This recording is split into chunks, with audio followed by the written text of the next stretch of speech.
Rex? Shepard. Rex. Family, genophage, extinction. I think we've talked about all that. Personal inquiry. So, you'd rather be a merc than help your people? What? Dude. I'm a fighter. Don't be so freaking forward. Okay, anyway, so this is a different role-playing experience than something like Skyrim, where you can just kind of make up your character's reaction to things because the dialogue in it is so general and so nondescript. Here, though, you can be like, "Hey, let me ask you a question" in the actual dialogue wheel, and what your character actually says is, "Hey, what the fuck's wrong with you, man? You a mercenary?" You're like, "Whoa, dude, what the fuck?" I didn't know we were going there. And then you just kind of have to roll with it. You're like, okay, I guess we've gone there now. Right, okay, so that's something that Shepard just said to Rex. So I imagine he would be he seems like he's in a bit of a confrontational mood, is Shepard. So let's keep pushing it. Aren't you at all worried about what will happen to the Krogan? What the hell do you want me to do about it, Shepard? I'm tired of sticking my ass on the line and getting nothing for it.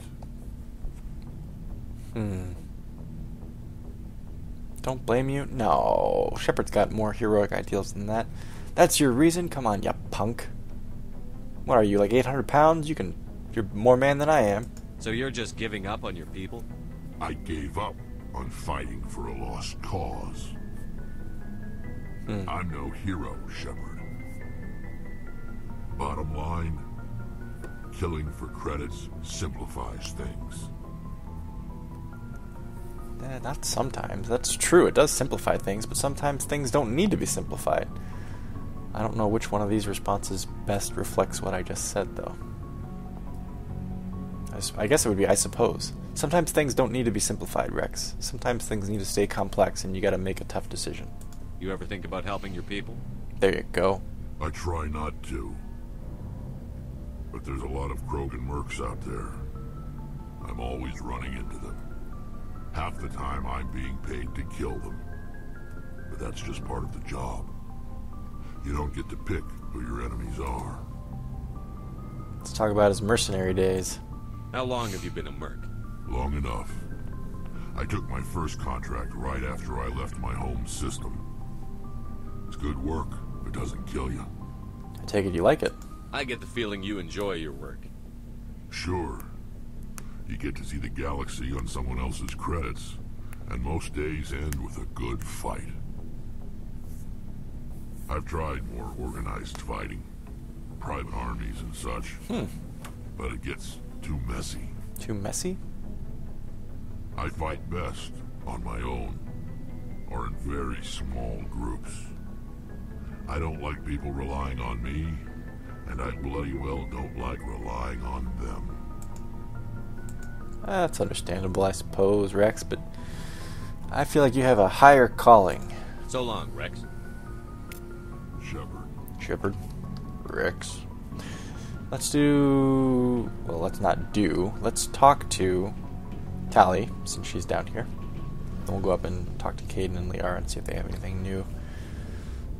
Tali, my girl. It feels like we're getting near the end, doesn't it, Shepard? With Saren, I mean. What? We haven't even been to Pharos yet. I guess we're getting close. It won't be much longer. One way or another, it'll all be over soon. You'll find the conduit before he does. I know you will. You have to. And after this is all over, when my pilgrimage ends and I go back to my own people, I'll be proud to say I was a part of it. We'll be proud to say that you were a part of it too, Tali. We couldn't have done this without you, Tali. You've been good to me. A lot of people treat Quarians like second-class citizens. They just want us to go back to our fleet and disappear. But you've treated me just like everyone else on your crew. Like an equal. That means a lot, and it says something about you. Whatever happens, I just want to say thank you for that. Hey, you don't have to thank me. You've been, seriously an integral part of this team. You earned every moment that you've been here. I didn't bring you along as a favor, Tali. You're here because you contribute to the mission. Yeah. I need all the help I can get on this one. Don't worry. You can always count on me. Yes, it's great having you along. Let's not minimize that. But you don't need to apologize for being here. This has been fantastic with you here. I should go. See you later.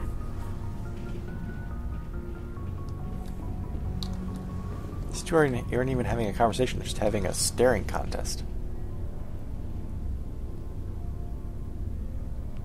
With hand motions. They're disagreeing. They disagree about something. Oh. No, wait. No, he's not looking at her.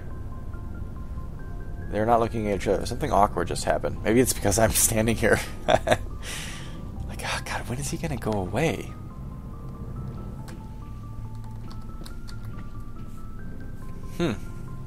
Interesting conversations all around, actually. I didn't think you got conversation updates until you did the other primary missions, like Pharos, Noveria, Ilos, Vermeer, that kind of thing, but apparently you do still get some. Even during the intermission points. I imagine that I probably play this game outside of recording it, outside of LPing it. I probably play this game the same way that a lot of people do, which is after pretty much every mission, I go and check and see and make sure there's no new dialogue, and most of the time it's just like Rex, Shepard, Rex, and you just leave with nothing new having been discovered or talked about, because you're always checking, thinking, oh, what if there's new content? And you overcheck, I guess. I'm sure that's probably how most people play it, but I'm not doing it here because I'm trying to roleplay it and not waste everybody's time with talking to people 8 times when they only have really 4 times worth of conversation, so I'm a little surprised that there's as much conversation now as there has been. Dr. Tassoni, it's approaching rather stalkerish. What the hell, Shepard? I get the feeling you want to ask me something, Commander. Yeah, do you want to talk about your mom? It's been a while now since that whole thing on Noveria. Do you know why Benezia joined up with Saren? Benezia was swept up in events beyond her control and lost herself. She fell under the spell of indoctrination and became part of the very thing she wanted to stop. But I will remember and honor how she lived, not how she died. My mother was strong, kind, and beautiful, and now she is gone. For what it's worth, I'm sorry. Are you going to be okay? You are kind to ask, Shepard. I do miss her, and I grieve for what happened to her. But I will not let my grief interfere with what we are trying to accomplish. I feel like we already talked about that particular dialogue chain. I feel like that already happened, but maybe I'm dreaming. I don't know. Let's talk about you, Liara. Yeah, I call you Liara? I suppose I can. We've been on the same ship now for a while. Maybe we could pick up where we left off. Oh, you yeah. were telling me about your interest in the Protheans. Protheans. Actually, I think I was talking about my interest in you, and making a fool of myself in the process. As I said, I am not used to dealing with people, especially humans. I did not really know much about your species when we first met, Shepard. I found it hard to take humanity seriously. Your kind always seemed so rushed and high-strung. Yeah, we're kind of a pain in the ass like that. Well, what do you think of us now? Has your opinion changed at all? It has. I have been watching you and your crew. It has taught me a lot about your species. You humans are creatures of action. You pursue your goals with an almost indomitable determination. It is an admirable trait, but also an intimidating one. It's kind of weird to think that this is a human actress reading these lines to us about humans.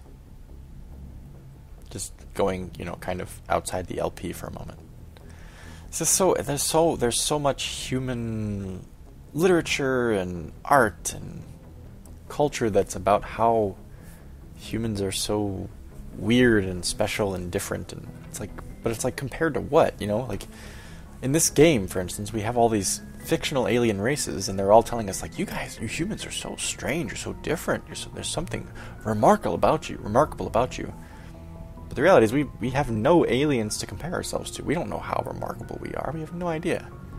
But in a lot of our fiction, especially our science fiction, I'm thinking like, this or Star Trek, for instance, it's always just how remarkable humans are. Humans are just so remarkable. The Federation is so remarkable. Such a beacon, It's like, I don't know. We sure talk ourselves up pretty well, given that we haven't met another goddamn alien yet to compare ourselves to, but anyway. I'd like to... Intimidating. That's interesting. Intimidating? You're scared of us? Unfortunately, the rest of the galaxy sees humanity as something of a bully. You run over anyone in your path to get what you want. Yeah. It is up to people like you to change their minds, Shepard. Pem speaking here. As someone who is not at all a business-minded person, and working in the world of business, I can totally relate to this, because the world of business is a very, like, ego-driven, very alpha-type personality, type A personality kind of thing.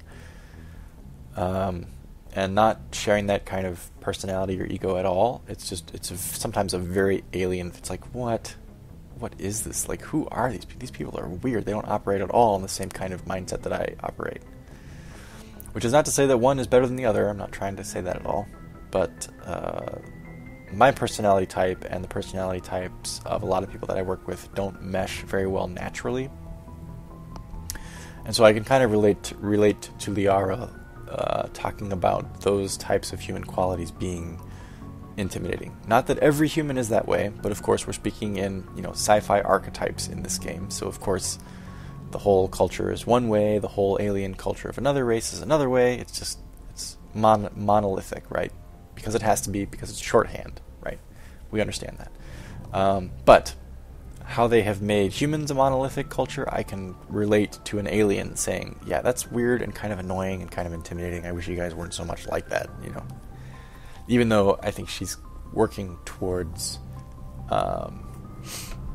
paying humanity a compliment in that regard. Anyway, I'm rambling, I think.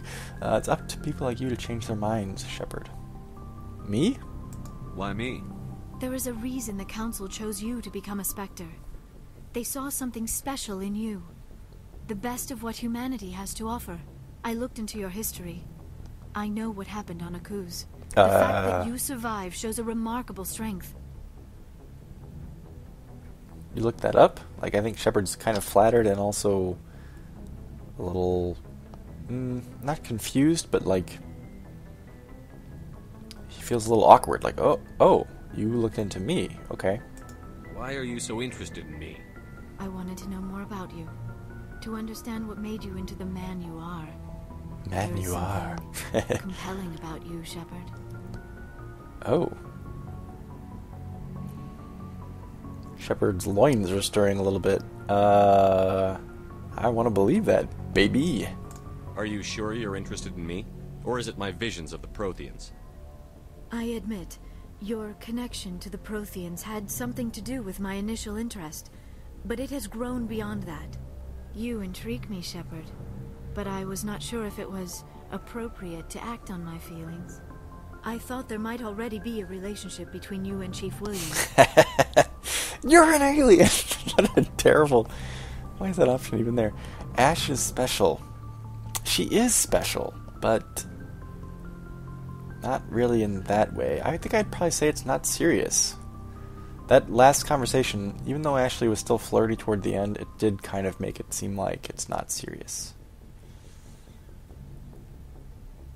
I'm just thinking about it now, going back to that Ashley conversation, when she said, like, oh, so are you still interested in me, baggage and all? That's a really presumptive thing to say, it just occurred to me. Like, imagine if you were interested in somebody of the opposite sex, and, you were maybe, getting to know them, talking back and forth, somebody new, somebody that you had not met before, and after a few days or a few weeks or whatever, at one point you just up and say to the person, hey, so, you've learned about me a little bit, are you still interested in me? And they'd be like, what? What the fuck? Like, who, where did you get, why would you, you're working on the assumption that this person is by default interested in you, and it's only by getting to know you that they might not be interested in you? That's just such a weird sentiment to express. I know this is a video game, and it's kind of hard to set up a romance in this kind of system, but, so they kind of had to maybe put something that forward in there so that you had a clue of what line you were supposed to follow if you were interested. But still, in real life terms, that's a weird thing to say. So, now that you know me a little bit better, are you still interested? Because let's be honest, you were interested. Let's not even fib about it, right? Like, that's basically what she was saying. I mean, she wasn't saying it with that kind of schmaltzy voice, but I like Ash. She's a great woman, great soldier, great person. But I can't really say that it's serious. Williams and I are just friends, nothing more. My mistake, then. I am not as adept at understanding human relationships as I thought. But you could be. What about us, Shepard? Is there a mutual attraction, or was I wrong about that too? I think... I said earlier in the conversation with Ash that Shepard did like Ashley, and if it had been other circumstances, maybe he would have already articulated to himself that he liked her and that he was interested in pursuing something romantic. But because of the circumstances, them being coworkers, peers, serving on the same ship, and her also being a subordinate, that maybe those, even though he had those feelings, they hadn't quite percolated to the point where he understood exactly what was happening, and he probably had kind of kept it, maybe not suppressed. I don't want to say suppressed because that makes it sound like he was intentionally hiding his feelings from himself. It wasn't so much that, it was more like they just remained unexplored because he just thought, oh, coworker, subordinate, that's all stuff that's put on the side. Romantic feelings are just kind of brushed aside, not from any kind of repression, but just because there's really not time for them, there's not the space for them. So when Ash brought up that he might be interested in her, he was kind of like, oh, and a part of him kind of thought, I am interested in her, but it hadn't been articulated. He had not yet articulated it to himself, and so he just kind of answered awkwardly, and that kind of quashed it. But here with Liara, he has shown interest in her, active concern for her, like a consideration for her that he's not shown for any other crew member, including Ashley. And I think it'd be very easy for him to commute or alchemize that concern into an attraction. And I think he would be ready to say, yeah, actually, I think I am attracted to you. There is a mutual attraction, yeah. If nothing else, Liara is an attractive, capable woman, alien woman, still a woman though, in all proper respects, I suppose, who is showing a really intense interest in him, and if nothing else, the exotic nature of the relationship, the potential relationship, would be something I think that would be more appealing to Shepard than, say, a potential relationship with Ashley once they were no longer serving on the same ship, I don't mean to make it sound like Liara is more promiscuous or more available, but she is more available in the sense that there's fewer inhibitions in Shepard's mind in pursuing a relationship with Liara than there is with Ashley.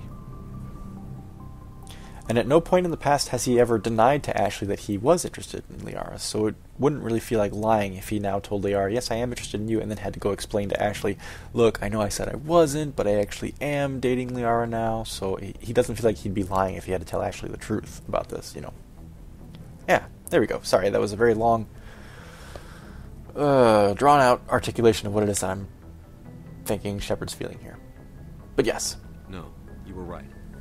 There is something between us. I knew it. Plus, she's as cute as a damn button. But does this not seem rather strange? Why do I feel so close to you? Hey, baby, don't question it. We are from two different species. We have almost nothing in common. This makes no sense. We have almost nothing in common. Hey, we have one thing in common. We've both lost something that we care deeply about. Shepard's thinking his family and his unit on Akuz. And thinking about Liara, his mother. I don't know if that's where this is going to go, but there's loss in the face of galactic indifference, I suppose. And two young people, Shepard is young for a human, and Liara is young for an Asari, even though she's older than Shepard, would, I think, cling to each other in such a circumstance. That's natural. Saren wants both of us dead. Oh, okay. That's something. Apparently it's a danger thing. That is not the most romantic reason, is it? You make it all sound so dangerous. Ooh, she sounds a little turned on. I'll protect you. That's so patronizing. Are you scared? That also sounds a little patronizing.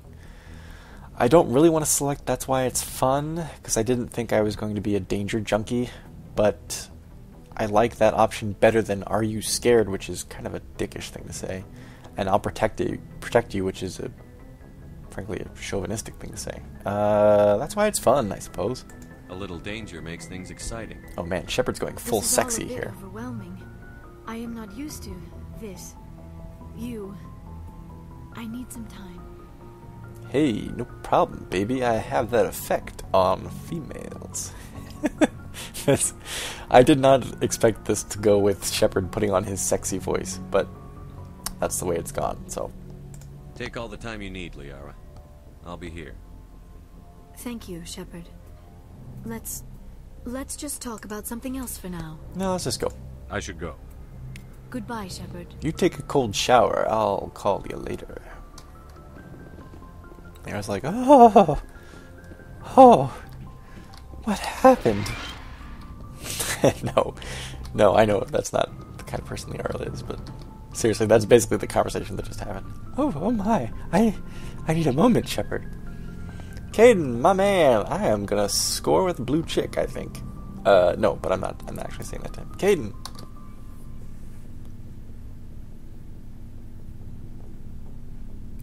So weird. They're gonna kiss or something. Your love. Let's see. Tactical appraisal? What's your opinion on the last mission? Killing Saren's, Oh yeah, yep. I'm sure Dr. Yep. Sonis heard him, though. Personal input. Poor kid. Just trying to get I a didn't sense. figure you'd have time to talk with all that's going on. Is this I mean, new? there are reports to file on the Rachni and on Annaleis.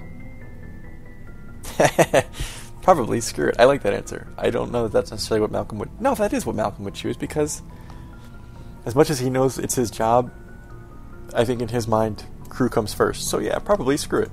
All in triplicate, I'm sure. Did you want to see me? I'm just looking for an ear. The debriefing wasn't the right place to say how ridiculous this is. Seems like every other race in the galaxy is wrapped up in their own problems. They don't want to see what's coming.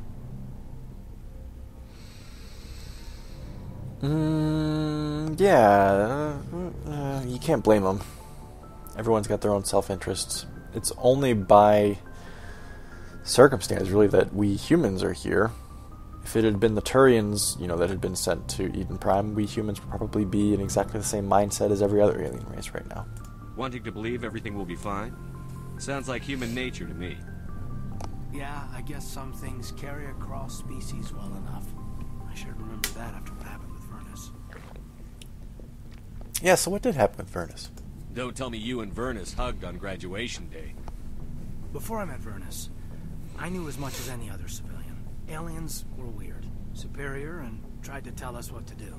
I mean, it's only been 26 years since first contact. That's not a lot of time to understand them. No kidding. It was Vernus who made me see how human aliens are. They're not different or special. They're jerks and saints, just like us.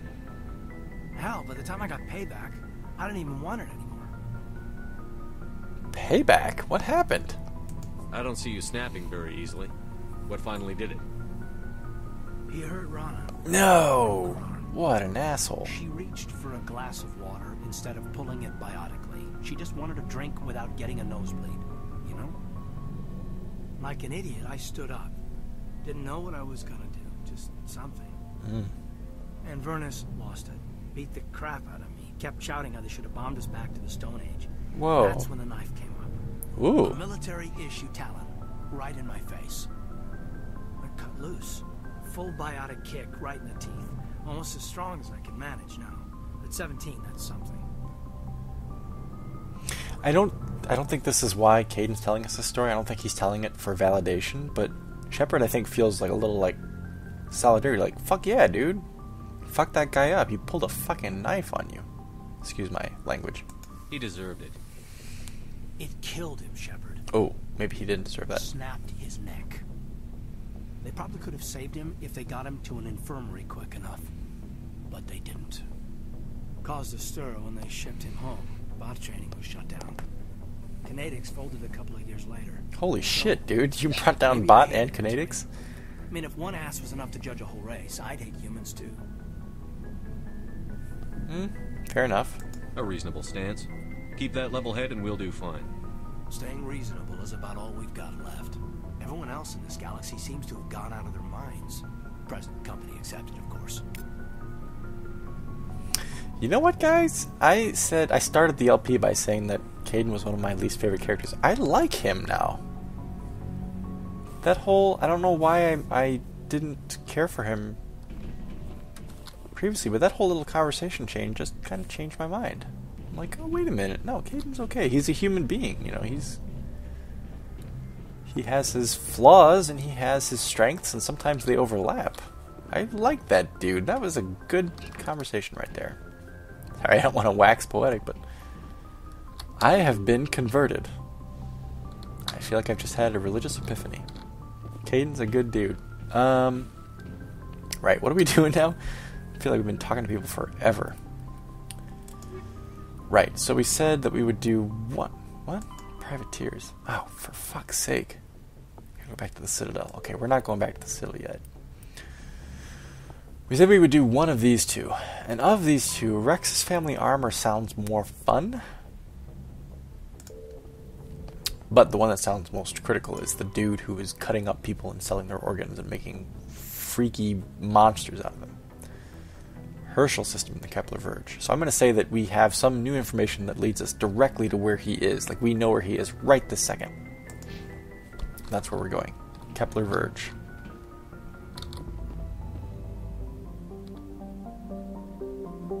Oh, actually, you know what? Hang on a second.